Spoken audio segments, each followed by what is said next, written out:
आमच्याकडे का बघतोस असा जाब विचारत एका युवकाला 7 ते 8 लोकांनी लाथाबुक्क्यांनी बेदम मारहाण केली। या मारहाणीत मार खाणाऱ्या युवकाचा जागीच जीव गेलाय। दारूच्या नशेत क्षुल्लक कारणावरून 7 ते 8 लोकांनी एका सामान्य टपरी चालक युवकाचा निर्घृणपणे खून केलाय। या घटनेने नांदेड शहर हादरलंय। साधारणतः 7 ते 8 जणांनी मिळून लाथाबुक्क्याने मारून जखमी केल्यामुळे त्याचा मृत्यू झालेला होता। दारूचं अतिसेवन माणसाच्या आतला जनावर जागा करू शकतं, याची प्रचिती देणारी ही घटना आहे। नांदेडच्या वसंतराव नाईक चौकातली ही घटना। या चौकात व्यंकटेश वल्लमार नावाच्या युवकाची पानटपरी आहे। पानटपरी समोरच नागार्जुन नावाची एक हॉटेल आहे। याच हॉटेलात काही तरुण रात्री उशिरापर्यंत दारू पीत बसले होते।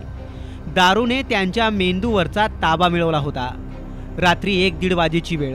7 ते 8 दारू पिणाऱ्या लोकांना आता आवरा असं बोलायचं कुणी धाडसही करत नव्हतं। अशातच पानटपरी चालक व्यंकटेश पाणी प्यायला हॉटेलात आला। त्यानं त्या तरुणांकडे पाहिलं आणि बस हेच निमित्त ठरलं।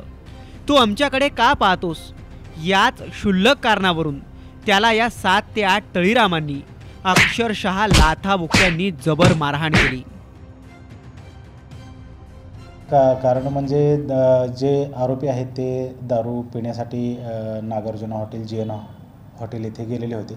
त्या ठिकाणी जो मयत आहे त्याची पानटपरी आहे, तो पण त्या GN हॉटेलमध्ये पाणी पिण्यासाठी गेलेला होता।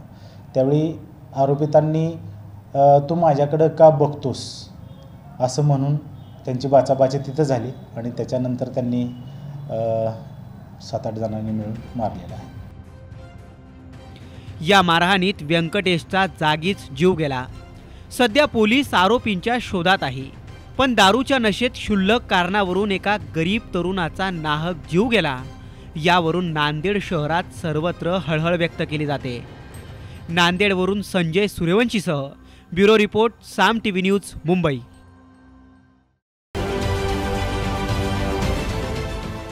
देश विदेशातील प्रत्येक घडामोडींचे लाईव्ह अपडेट मिळवण्यासाठी आता साम टीव्हीच्या सर्व सोशल मीडिया प्लॅटफॉर्मला लाईक, फॉलो आणि सबस्क्राईब करा। तसंच सर्व नोटिफिकेशनसाठी बेल आयकॉन प्रेस करायला विसरू नका।